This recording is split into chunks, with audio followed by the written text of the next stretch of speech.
And welcome to another episode of Mysterious Forces Live from the 2019 International UFO Congress. This is what happens on Sunday morning and you just give up. I stopped dressing up. I'm wearing my comfortable shoes. I have to tell you, the partying last night was a little bit off the hook. We were all down in the bar, and old friends see each other once a year here at the convention. So there was drinks to be had last night. We had adult beverages, good conversations, and it was great to see old friends. So we've been having a good time, but I decided today on Sunday, since we have a half day and everything's kind of winding down, that I'd just go casual Sunday. So that's what I'm doing right now. Now, you know, normally I'm very picky about having the woo-woo stuff on the show. I know that we like to stick to nuts and bolts, but we also know that we do let the woo in when we have legitimate people. And that's where we draw the line, right? We kind of like to keep the charlatans away, but then there are also people who are authentic and genuine. And on my show today, I have one of those genuine, authentic people. I've gotten to know her over this week because we've been booth neighbors here at the convention, but also we've shared some meals together and hung out and talked, and oftentimes in real life, instead of like a crazy online world, you get to know people, you get a sense of people, who they are, what they're about when you interact with them in person.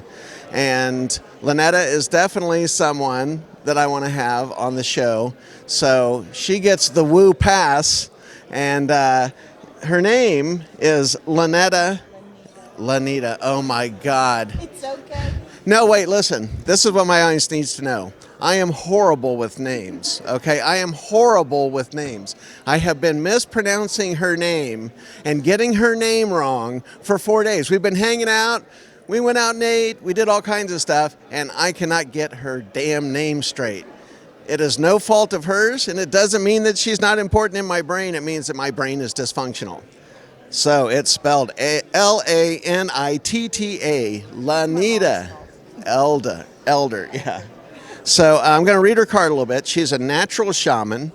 She's a First Nations tribe member. Which tribe? Ho-Chunk Nation.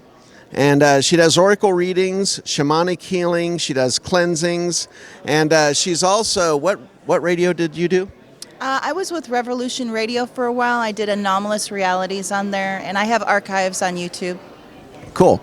Yeah, we'll get to that at the end. We'll make sure that you know where to find those archives. But so she took a hiatus from the broadcasting, and she's just been focusing on doing her work. And I don't want to pretend to speak for you or know what your resume is, so I'm wondering if you could just take the mic and give us a picture of what it is you do and what brought you into this world. Oh. Not literally, but into the world of mysticism, rather. All right. Well, I am a natural shaman. Shamans are ancient, but nowadays in modern society, shamanism has become a little bit different, and there are many different types of shamans. There are people who are born shamans, and there are people who choose to walk that path. It's a choice that someone makes. For me, it was actually something that I've just been all of my life, and I didn't know this until I was a teenager.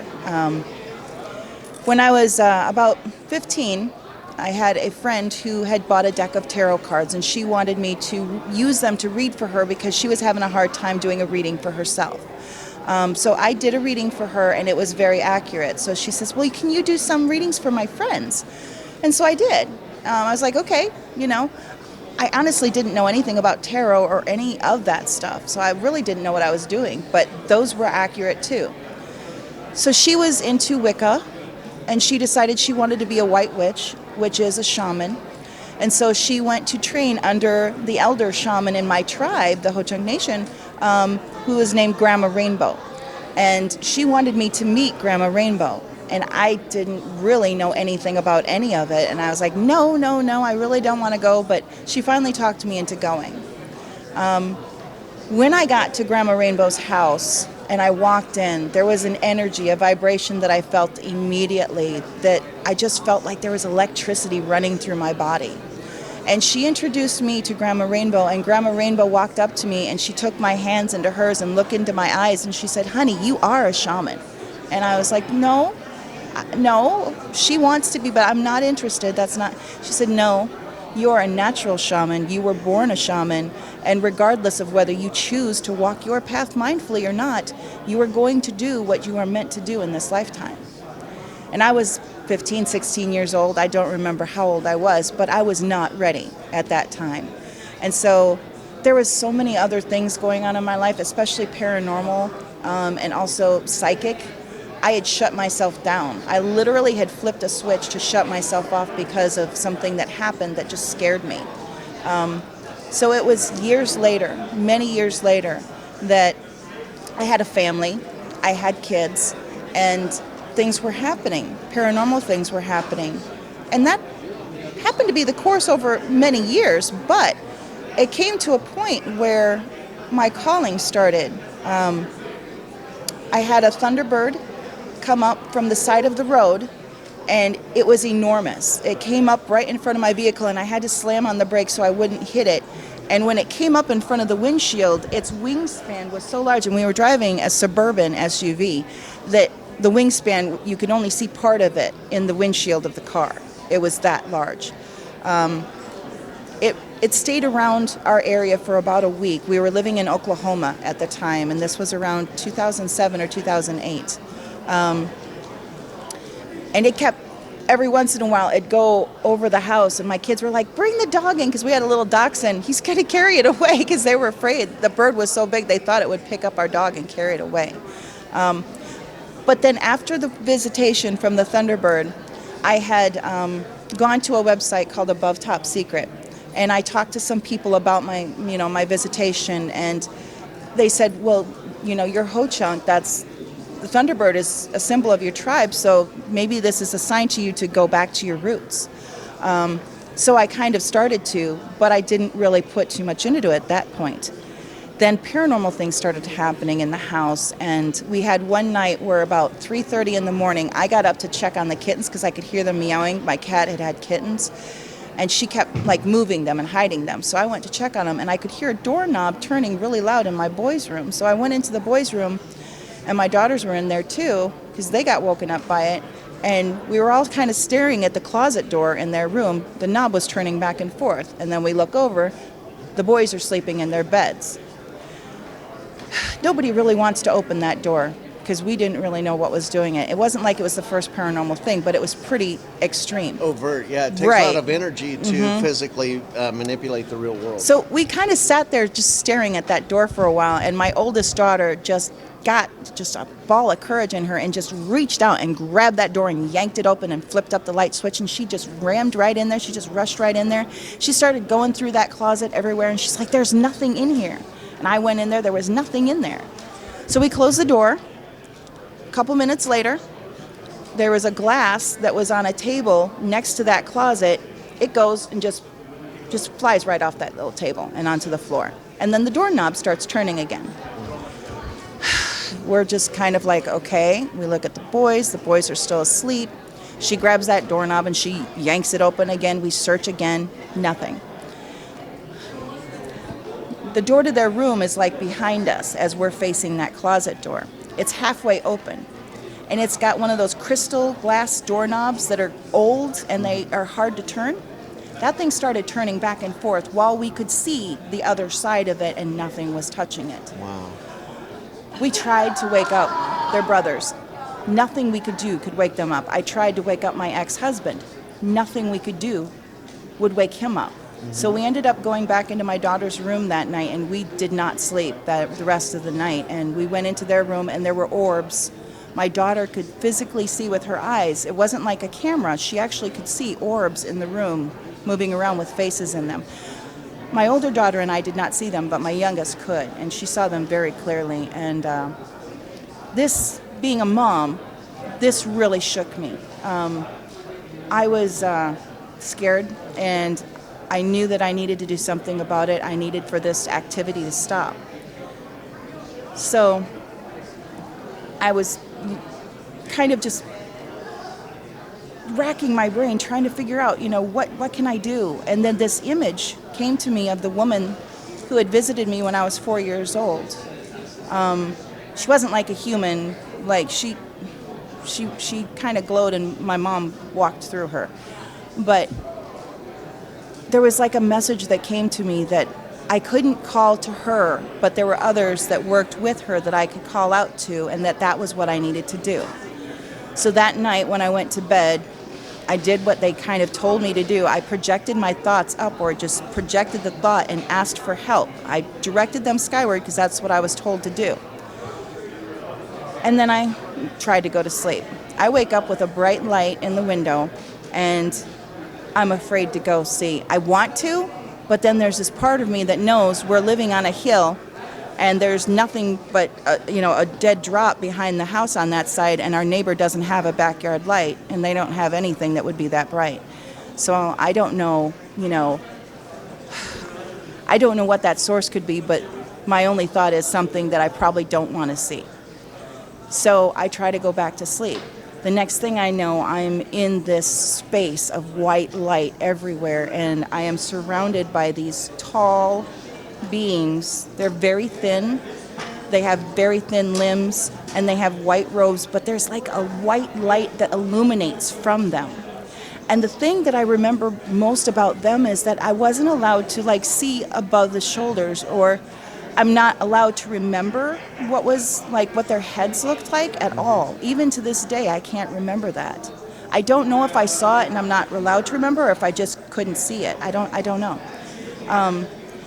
But during this visitation, there was a communication between them and me, and they made me understand, because there was this thing that was floating in the air in front of me that was constantly shifting and changing shape.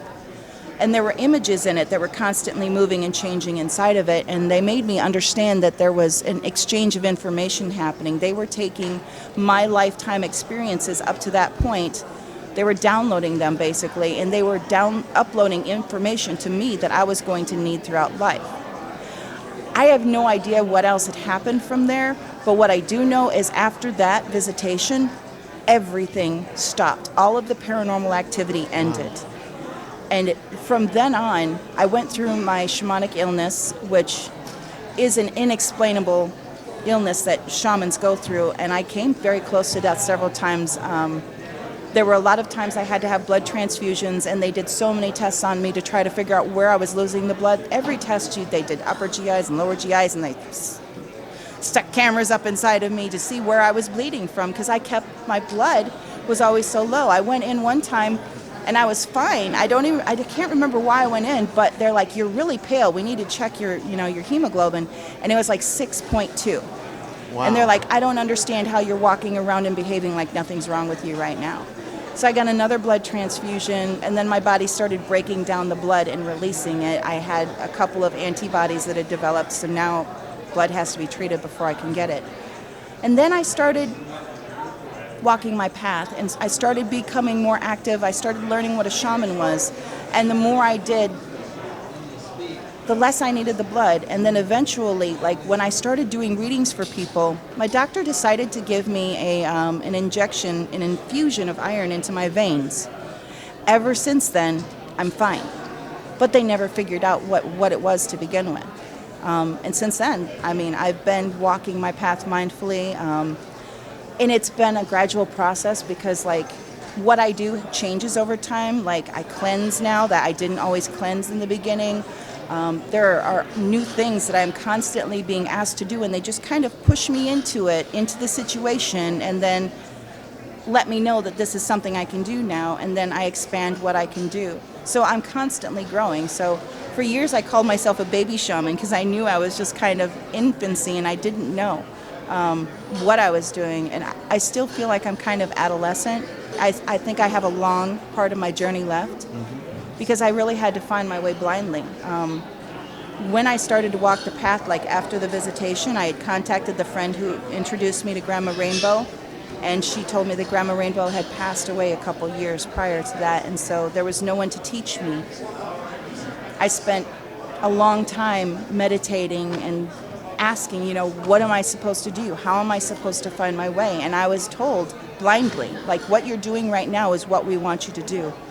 We will show you what you need to know, but you're going to find your way blindly, and it's going to come in time, and you just don't go to classes. We will let you know if somebody is someone that you can learn from. And I have had someone come into my life recently that they have said, this person is okay for you to learn from, but normally they're like, don't do that.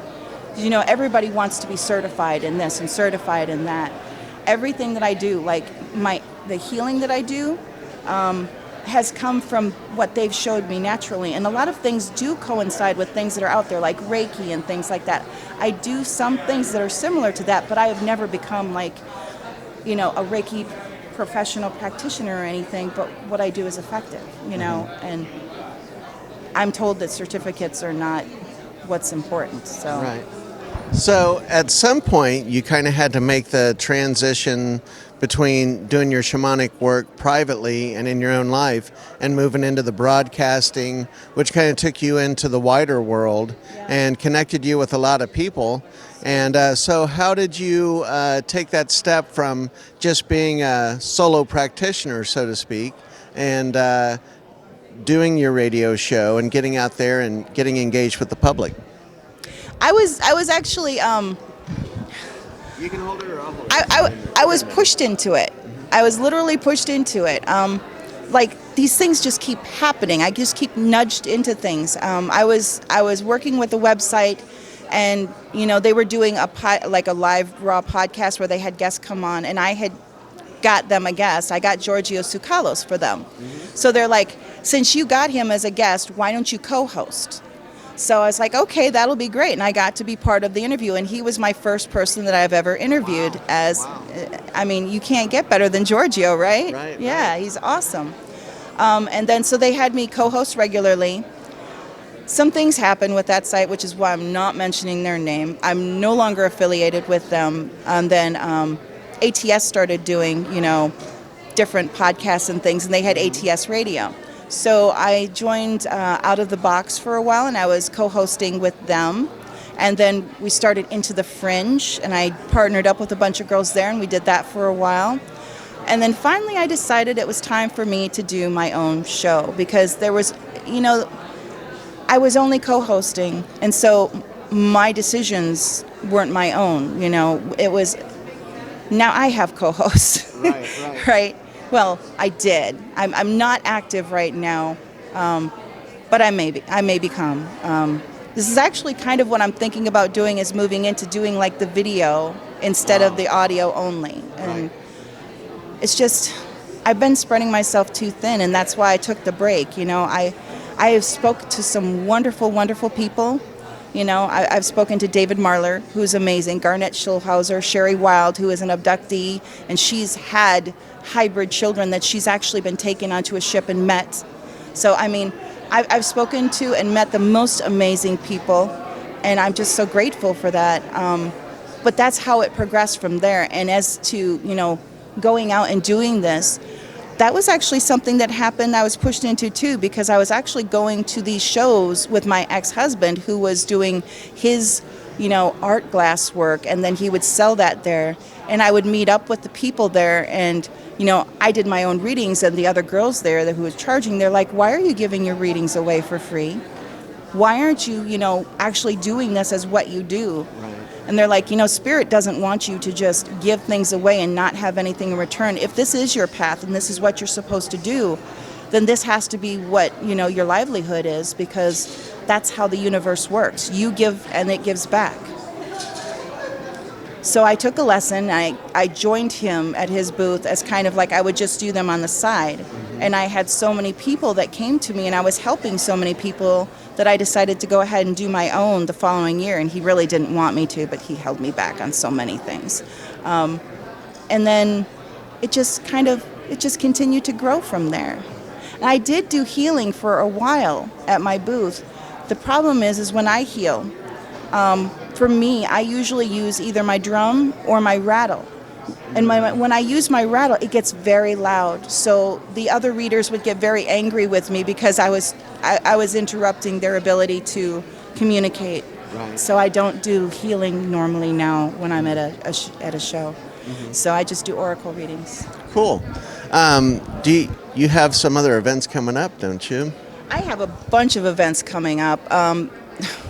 I don't know all of their dates though, but I'm doing events in Wisconsin and Minneapolis. I'll be doing Body, Mind, Spirit Expos.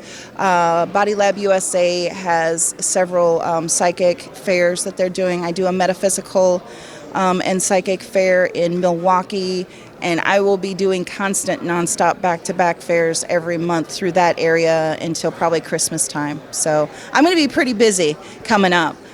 Yeah. No, that's cool. So, you have a website, right? Or I have Facebook right now. I have to develop a website because I haven't had the time. And normally I do that kind of thing myself, but I'm probably going to have to hire somebody to do it for me because I just don't have the time. So I've got Facebook. I've got facebook.com/Shaman Elder. And you can just put Shaman Elder into the search and it'll come up.